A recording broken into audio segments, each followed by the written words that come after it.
Hello and welcome back friends. आज का हमारा मोटिवेशनल टॉपिक है small steps make a big difference. छोटे छोटे कदम भी अगर हम उठाते हैं तो बड़ा डिफरेंस, बड़े बदलाव लेकर आते हैं। Many of us believe that small means insignificant. Insignificant pronunciation लिखी है यहाँ पे। हम में से बहुत से लोगों का ये मानना है कि स्मॉल का मतलब होता है कि उसकी कोई इंपॉर्टेंस ही नहीं है। We think that small actions and choices do not have much impact on our lives. तो हम लोग ये सोचते हैं कि अगर छोटे कदम है या हम छोटे छोटे अगर फैसले कर रहे हैं डे टू डे, उनका ज्यादा प्रभाव नहीं पड़ता हमारी जिंदगी के ऊपर। We feel that only big things, big actions and big decisions really matter. हम ये महसूस करते हैं, ये मानते हैं कि सिर्फ बड़ी बड़ी चीजें, बड़े बड़े काम अगर हम करें या बड़े बड़े फैसले लें, बस वही इंपॉर्टेंट होते हैं, वही मैटर करते हैं, वही मायने रखते हैं। ये हम फील करते हैं, सोचते हैं। But if we look at the lives of all great people, we will see that they built their character through small decisions, small choices and small actions that they did every day. लेकिन अगर हम देखते हैं, बड़े बड़े लोगों की जिंदगी को ध्यान से देखते हैं, तो हम ये देखेंगे, वी विल सी कि उन्होंने बनाया, दे बिल्ट, उन्होंने बनाया अपना कैरेक्टर, अपना खुद का चरित्र बनाया, व्यक्तित्व बनाया। क्या क्या करके? छोटे छोटे फैसले करके, ठीक है, डिसीजंस लेके, चॉइस, छोटी चॉइसेस और छोटे छोटे काम करके ही उन्होंने अपना बड़ा कैरेक्टर बनाया। दैट दे डिड एवरीडे, जो कि वो रोज करते थे। मीन्स छोटी छोटी चीजों से ही बड़े फर्क पड़ते हैं। तो ये तो हम पूरी जगह हमारे लिए एग्जाम्पल्स भरे हुए हैं। इवन अगर हम बड़े बड़े लोगों की लाइफ को भी ध्यान से देखें तो हमने ये पाया कि जरूरी नहीं है कि उन्होंने बड़े बड़े फैसले लिए हैं, लेकिन वो किसका रिजल्ट था? स्मॉल एक्शंस का, स्मॉल चॉइसेस का, स्मॉल डिसीजंस का, जो उन्होंने हर दिन लिए। They changed their lives step by step, तो उन्होंने अपनी जिंदगी को चेंज किया, बदला, स्टेप बाय स्टेप, धीरे धीरे, डे बाय डे, दिन ब दिन। They took care of their good habits, तो उन्होंने क्या किया? जो भी अच्छी आदतें थी उनका बहुत ध्यान रखा। And slowly reduced there bad habits, जो भी बुरी आदतें थी उनको उन्होंने कम किया। One step at a time, तो एक बारी में एक आदत कम करी और इस तरीके से one step at a time. So जो उनको लगा उनमें कोई गलत आदत है, बुरी आदत है, तो वो एक एक करके उन्होंने बैड हैबिट्स अपनी दूर भी करी। It was these small daily actions that made a big difference, और यही वो छोटी छोटी रोज के उनके एक्शंस थे जो बड़े बड़े बदलाव लेकर आए। इन द लॉन्ग रन, ये एक फ्रेज है, इसका मतलब होता है कि अंत में, मतलब लास्ट में क्या फायदा हुआ उनको। इसको आप इवेंचुअली भी बोल सकते हो। इवेंचुअली, आखिरकार, अंत में, लास्ट में, ये फायदा हुआ उनको। Indeed, in personal growth and character building there is no such thing as overnight success, तो वास्तव में सही में कहा गया है कि अगर आपको पर्सनली ग्रो करना है, अपना विकास करना है या अपने चरित्र का निर्माण करना है और अच्छा निखारना है, तो ओवरनाइट सक्सेस को भूल जाओ। ऐसी कोई चीज नहीं होती। ओवरनाइट मतलब रातों रात आपको एक रात में सफलता मिल जाएगी, आप बहुत अच्छा पर्सनैलिटी वाले बन जाओगे या आपका कैरेक्टर काफी अच्छा बन जाएगा। ये तो छोटे छोटे एफर्ट से काफी देर तक करना पड़ता है, तब अचीव होता है। एक फ्रेंड, सिर्फ रीडिंग के ऊपर भी मैंने यही वाले पैसेज का एक वीडियो निकाला है। अगर आपको सिर्फ रीड करना है तो आप वो वाले वीडियो को भी देख सकते हो। और यहाँ पे है line by line explanation. Growth always happens in stages, जो भी हमारा विकास होता है ना, वो हमेशा स्टेज से होता है। मतलब कि धीरे धीरे, अलग अलग स्टेज, पहली स्टेज, दूसरी स्टेज, तो अलग अलग चरणों में होता है। जैसे कि there is a natural process to growth, एक प्रकृति का नियम है इस प्रोसेस का कि जो ग्रोथ होगी वो रातों रात नहीं हो जाएगी। कहीं भी अगर आप एग्जाम्पल देखें तो when we see children growing we can understand this process, तो अगर आप बच्चों को बढ़ता हुआ देखोगे उसमें आपको ये प्रक्रिया अच्छी तरीके से समझ में आ जाएगी।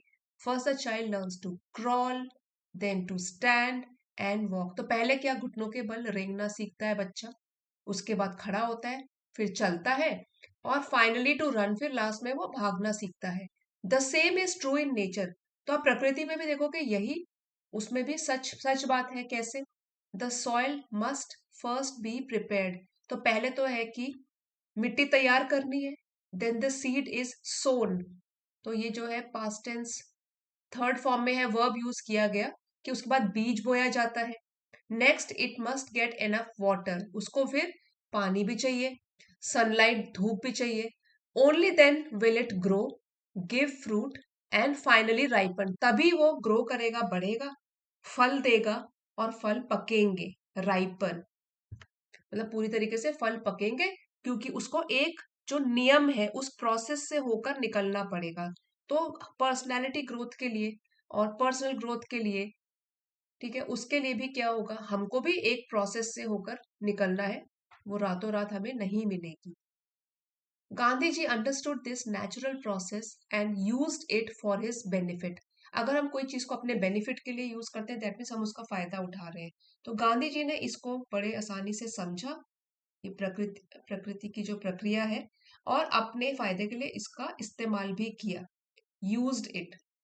Gandhi ji grew little by little in his daily life. धीरे धीरे करके उन्होंने भी ग्रो किया, ग्रोथ करी, प्रोग्रेस करी। He did not wake up one day and become the Mahatma. तो जो लास्ट में उनको महात्मा की उपाधि मिली है, तो ऐसा तो नहीं है कि रातों रात एक दिन वो सुबह उठे और महात्मा बन गए। वो तो उनकी सालों की तपस्या थी, जो वो अपनी पर्सनैलिटी को हमेशा निखार रहे थे। In fact nothing in his early life showed science of greatness. वास्तव में तो उनकी जो पहली की लाइफ है, अगर आप देखोगे तो कि वो एक महान आदमी बनेंगे, कोई साइन, ऐसे कोई निशान नहीं थे जो पहले से दिख रहे थे अर्ली लाइफ को अगर हम देखें। But from his mid twenties का मतलब है कि 20 की उम्र में, मतलब बीच वाले जो साल थे 25 से 29 तक, मिड 20s में ऑनवर्ड्स, इसके बाद ये सब साइन दिखने शुरू हुए। He tried to change himself, improve himself and grow a little day every day. तो उन्होंने कोशिश करी है अपने आप को चेंज करने की, अपने आप को और बेहतर बनाने की, इम्प्रूव करने की, और दिन ब दिन बढ़ते रहने की उन्होंने कोशिश करी। Day by day, hour by hour, he risked failure, experimented and learn from mistakes. तो उन्होंने भी क्या किया, दिन ब दिन, घंटे दर घंटे, तो उन्होंने क्या है, फेलियर भी उनके हाथ लगे, लेकिन उन्होंने रिस्क उठाया कि असफलता होने का खतरा है, फिर भी उन्होंने रिस्क उठाया, खतरा मोल लिया, एक्सपेरिमेंट किया उसके साथ, उसका प्रयोग किया, और फिर अगर असफल रहे तो उन मिस्टेक से सीखा, गलतियों से सीखा। In both small and big situations he accepted responsibility instead of avoiding it। अब अगर पूरा उनका जो ये सिचुएशन थी, मतलब स्थिति थी, सिचुएशन थी, तो उन्होंने एक्सेप्ट किया, मतलब उसकी जिम्मेदारी ली, जो भी रिस्पॉन्सिबिलिटी है उनकी जिम्मेदारी, वो अपने आप उन्होंने ली, एक्सेप्ट करी, अवॉइड करने के बजाय, मतलब कि इससे दूर भागने के बजाय उन्होंने ये एक्सेप्ट करी, सारी रिस्पॉन्सिबिलिटी स्वीकार करी। People have always admired the easy way in which Gandhi ji did difficult task. People plural में है इसलिए हैव लगा है, कि लोगों ने तो हमेशा ही सराहना करी है उस तरीकों की या आसान तरीकों की जिसमें कि गांधी जी ने मुश्किल से मुश्किल टास्क या काम भी कर डाले। He showed a lot of self control and discipline which was amazing. तो उन्होंने क्या दिखाया, एक तो अपने ऊपर खुद पर नियंत्रण और अनुशासन दिखाया, जो कि बहुत ही अद्भुत था, काफी अच्छा था।